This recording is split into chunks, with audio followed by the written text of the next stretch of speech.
What's up guys, it's Lindus. I'm going to show you guys how to one-shot any boss in the game. Build at the end of the video.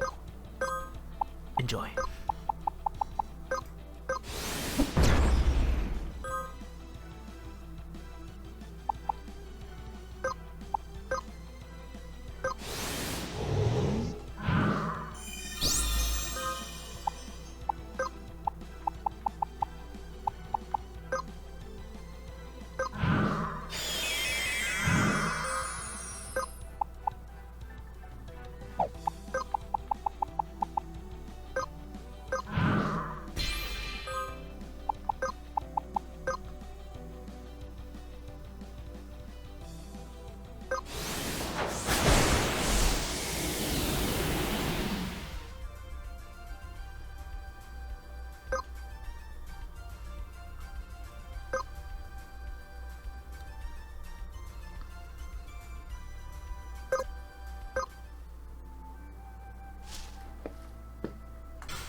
Hello guys! So you guys are probably wondering, how in the world did he one-shot the boss? What is going on there? What kind of mathematical stuff is going on here?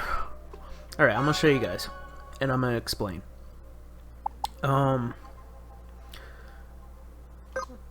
Here's my main DPS guy, and I'll show you exactly what he's wearing.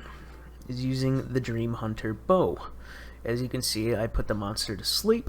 I also get 100% more physical damage when the monster is asleep. I'm using the Mimic so I can wear all the items. I'm using Executioner because you have another 100% damage increase for, I think, doing over damage or something like that. But the main skill that we were using is Coup de Grace because you can use that with any weapon, and it's perfect with the bow because we can capitalize on that sleep damage. Then I'm using the Cross Helmet so I can get that power up, which saves me passives. I'm using the Assassin's Cloak, which I get from, I believe, the Devourer Depths boss, which gives me a lot of dexterity, and this guy is scaled up with full dexterity. And then I'm using the Bone Trophy to get more physical damage. And then I'm using the Undead Ring to get even more physical damage. And here is my passives. I'm using Adrenaline so I can have just enough to use Coup de Grace. I'm using a Backstabber to get more physical damage if I'm the bottom threat. And then I'm using... I have Learning, but I really don't need Learning. What else was I using? I think that, I think that's it. If I had more, okay, I don't know why my screen just blanked out. If I had more, I would do Dual Ready. Oh, I do have enough for Dual Ready. I wonder what I took out. Okay, I could have had a crit on him, but oh well. I don't know why I had that off. Yeah, and to go, to get Backstabber to work correctly, you want to make sure everybody has a little bit of aggro. So I gave everybody, everybody had a tank stance, I believe, natural tank, because they start off with a little bit of threat. That way everybody has threat, and it automatically makes bail bottom aggro or whatever. You don't need any of these items on this guy. I adjusted his passives to make sure he is the at a certain position where he can use sleep at the last point. So it's all about how fast your character is depending on your passives.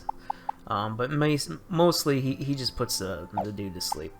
Diablo, I use the Time Weaver so I can squeeze in some extra debuffs. This also, Coup de Grace, I'll go to it one more time, well, not one more time, but I'll go to the skill Coup de Grace and how it scales off of debuffs. That's why I was putting as much debuffs as I can off of the, on the boss. See, it even says right there, deals bonus damage per debuff applied to the target. So you want to stack as many debuffs as you can. Also scales with, attack and dex, but if you have a lot of debuffs, it scales even more. It's crazy. And this the skill works with any weapon, which is also great. So what I did is I have the Weaver set for more debuffs. He can do 2 debuffs, which is he can do daze, which he was already dazed because from my first initial hit. So I didn't actually cast this one, but I casted slow because he didn't have slow on him, so that's another debuff. But since I already have daze, usually I cast daze if it didn't proc from my 35% chance, and I'll show you where that is later. But if that that daze procs, then I go along with the spotted light, I believe. Actually, I think that's it. Let me go back up here to the cleric. It was, yeah, spotlight. Yeah, it's another debuff. There's other ways to get way more debuffs, but this is what I was working with for now. Now, my main person that stacks a lot of debuffs is this guy right here. I put the torch on him so you can get a burn debuff, and then I put the poison talent on there so you can get poison on there. A little bit of AP so I can cast my my spell. Then for my passive, I got preemptive, so he gets the first. But this is what I was talking about. The crippling coat has a 35% chance to proc these. So I did have. I got lucky with the daze. The daze procced. I didn't get the fatigue, but if I did get the fatigue, I would have got even more damage on him. And then I put blood spiller on him to get the bleed. And I equipped the wand so I can use the torch. If there's something else that procs another debuff, you could replace this accessory with there's a hat that has a poison debuff. Oh yeah, the plague mask. You can use the poison from the plague mask. But there's definitely more ways to squeeze in way more debuffs, but I just started fooling around with it and I wanted to share with you guys because I'm pretty sure you guys can take this and come up with even better ways to get a bunch of debuffs on here, so I can't wait to see what you guys come up with. But yeah, that's how I did it. And hopefully you guys learned something.